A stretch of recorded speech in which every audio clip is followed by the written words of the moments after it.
Hi everyone, this is a little vlog just kind of covering what we did yesterday down at Ballyhalbert beach. We had a small clean-up organised. We had four turn up in the end, which is great despite the wind, so it was really good to see those guys turn up and come out and help out, especially because a lot of them live locally, so it was good just to get that little group and get out clean.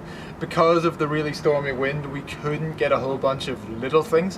One, because there actually wasn't a lot to see very clearly in all of the rocks and among the sand, but also just because anytime you picked half of it up, it blew out of your hand before you even had a second. But saying that, we still filled 10 full bags of litter, and I've grabbed a whole bunch of stuff which I'm going to show you in a little second. Especially a lot of fishing stuff this time. So I mean, it's Ireland's most easterly point. It has a whole bunch of ports and harbours all around, so we expected that. But just to go down and actually see it, especially when you've been focusing more on more sort of commercial beaches and more touristy beaches like Ballyholme and the likes of Crawfordsburn areas and things where it's much more families and kids and bottles and cups and everything else. There's still plenty of that as always, but we have a whole bunch else, and I'll throw up the little pictures as we go through this. But this is some of the stuff we were pulling up. So we've got big, huge bits. We have two of these and a tire as well that we found, and we have 2 bags of nets that are already away to the dump, and a couple more stuff like this, which is still to go. So you can imagine, especially with this stuff, the netting, what it's going to be like if you were fish. So number one, if this gets into the ocean, you've got the effect the net has, and the problem is nobody's coming to get it. So even if you are into fishing, which we're not, you know, it's still going to catch fish. The only problem is nobody's even going to be benefiting at all from it. The other part of it too is that other things as well get caught in it, so it's not just the fish. You can get seals, you can get dolphins caught in there, and 100 other things that shouldn't either be anywhere near it can get up mixed up in as well. Plus it can gather up other plastics and things and carry it all together nearly as a sort of floating log.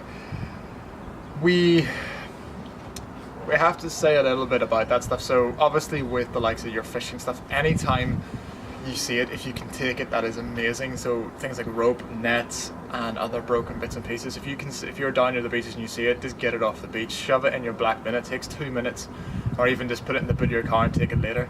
But it's important to get it out of there. Just make sure that nothing is going to get caught and unnecessarily drowned or killed in it. Okay. Other things as well to mention would be things like plastic gloves. We've seen a big push about this recently from a whole bunch of different pages and groups all over Facebook, regardless of whether it's UK or elsewhere. But it's things like that as well. So fishermen's gloves, if you find them, just get them and get them out of there. Because again, it gets mistaken, the same as plastic bags for jellyfish and other fish, that things might want to go eat, and then obviously they're ingesting a huge amount of plastic in one go.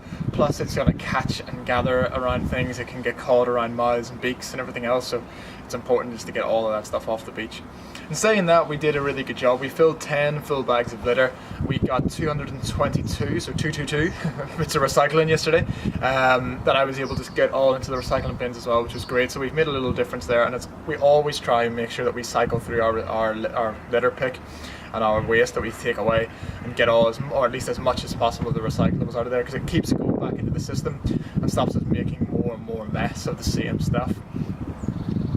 The big takeaway as always is this is super important, not just for keeping the beaches clean and the animals, although that is nearly as big enough problem and a big enough reason to be doing this, never mind the other consequences. We've all heard a million times, and I ramble about it every single time, but climate change is happening, it's real, and the big thing that you can see here and the impact this is having is whether you listen to experts such as Dr. Sylvia Earle, whether you listen to other climate experts and other oceanographer experts, the discussion is always brought back to oxygen, carbon dioxide, and that balance. The oceans will take at least 50% of that carbon dioxide, regardless of whether it's hidden away and kept into the ice caps or whether it's photosynthesis through the likes of your phytoplankton, which are basically going to create huge amounts of oxygen, which we need and all of other life needs for respiration and other things like that. But also they're taking in a huge amount of carbon dioxide during photosynthesis. So when we can do that and we can protect those oceans and those habitats and let those creatures thrive, it makes a huge difference. To helping resolve this climate issue, but also just to help protect that entire ecosystem.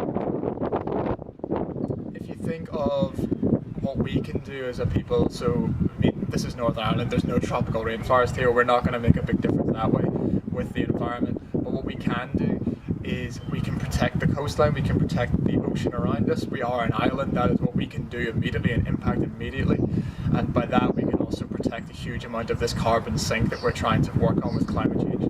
So regardless of whether you're out here for climate change or whether you're out here for plastic pollution in the oceans and protecting the sea life, we're all making a difference together and we can all chip in. Thanks for watching, guys. Keep an eye out on Facebook as well. We're going to have some new little events popping up soon. We may even have some other vegan stuff as well, so please keep your eyes out for that as much as possible. And if you haven't already, please like and subscribe to this channel, because we're going to again try and churn out a lot more.